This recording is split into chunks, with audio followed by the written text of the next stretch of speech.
Just when you thought it was safe to have the weekend off, Rishi Sunak comes up with an absolute belter. He literally comes up with a suggestion that actually putting money away from deprived areas might be a good thing. To start changing the funding formulas to make sure that areas like this are getting the funding that they deserve. I did wonder to myself, where was he when he said that? He's in Tunbridge Wells, and it's a pretty affluent area. So I went off to find out the most deprived areas in Kent, and interestingly, instead I found the top 10 most affluent areas. And number 10 is in Tunbridge Wells, number 7 is in Tunbridge Wells, number 3, Penleys and St Mark, is in Tunbridge Wells, and number 1, yes, you guessed it, Tunbridge Wells! 4 out of the top 10 affluent areas in Kent, Tunbridge Wells, which is where he's making this speech. So have a quick listen to what he has to say. To start changing the funding formulas to make sure that areas like this are getting the funding that they deserve. Because we inherited a bunch of formulas from the Labour Party that shoved all the funding into deprived urban areas, then that needed to be undone. I started the work of undoing that. When you then start adding up all the promotion videos that he's done to talk about him becoming Prime Minister, and the clip of him having no friends from working class backgrounds. Friends who are aristocrats, I have friends who are upper class, I have friends who are, working class, but I'm not working class, but I mix and match. You start to see a pattern emerge. Let me tell you a story. My mum studied hard and got the qualifications to become a pharmacist. She met my dad, an NHS GP, and they settled in Southampton. I got into politics because I want everyone in this country to have those same opportunities. It doesn't really sound like he wants everyone to have the same opportunities, when he's literally saying he wants funding to be pushed into rich areas. We also saw it when he was pulled up about these things on Good Morning Britain, when it came to not really helping out people who were self-employed. He just sort of ignored it. What about the people who can't get better skills and can't improve their work situation?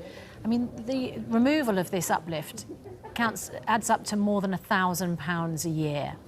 And we have been flooded this morning with comments from people who are going to be left in a really dire situation. Hazel says, my partner recently passed away. I nursed him for 3 years. I'm on universal credit now. I won't be able to have a warm house this winter. Richard, my wife was diagnosed this May with motor neurone disease. I have had to cut my working hours and now claim universal credit. The pressure I had to try and claim this benefit in the first place was unbelievable. But now, with the £20 a week deducted, it's just too much. Mary says, I'm on universal credit. It doesn't even cover your rent. Dave says, I'm a carer for my 91-year-old mum. I get a carer's allowance, but that is taken back in full by universal credit. I can't find work as I'm on call 24 hours a day. Mike, I'm disabled and will lose the £20 a week due to my health. I can't work. How can you stomach taking away more than £1,000 a year from these people?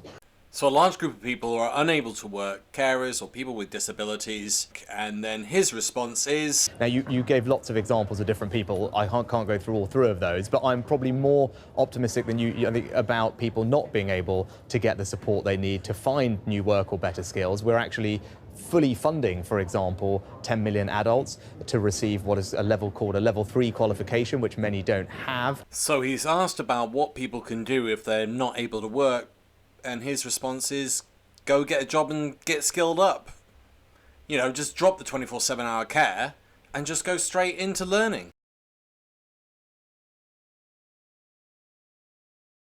He fears my methods because he doesn't understand my methods. Human nature, the unknown, sure, but relax. I don't want all this. What are you doing? What are you doing? How are you doing it? No, judge me by my results. Good point, David. And of course the results are from Fishy Rishy. Absolute disaster. In fact, from the entire Tory government, this is probably one of the biggest economic recessions that we've ever faced. And of course part of that is probably down to the fact that the government have been sending money to rich areas and not looking after poor. On a final note, I thought I'd include some clips of David Brent up against some of Rishi Sunak's more sort of cringeworthy interviews and questionings on TV. So sit back, have a listen and enjoy. Noswaith Welsh Conservatives. Yeah. I look upon it like it's moving on, It's almost like my work here's done. Have to prioritise within a pie The good news is the pie is growing at a rapid rate over the course of this Parliament, and relative to the size of our economy is a large pie. Okay. We're going to start by watching a video, so a nice and gentle start. It's a bit cheesy and a bit 80s, but I think a lot of the ideas are still pretty valid. Okay. Guys, we totally smashed it. Well done. If you think back 3-4 weeks ago, I was totally written out of this thing, right? I was totally written out. They thought this couldn't be done. They thought I'd have no place in it. But because all of you showed up, and you showed up on day one, we made this happen. And I'm so grateful to you, because you have worked your socks off for the last 2 weeks to get us to this position, and my God, have we got here in some style. This is beyond expectation. You should all feel enormously proud of what you've done. I'm enormously proud of you, and crucially, I'm really proud of the campaign that we've run, right? We have been honest, we have been positive about everyone, about what we're doing, and now we've got a job to do to take that message to the membership, right? A good idea is a good idea forever. Thank you to my Patreon and YouTube subscribers who keep this channel growing and going. As ever, thanks for listening. Bye for now.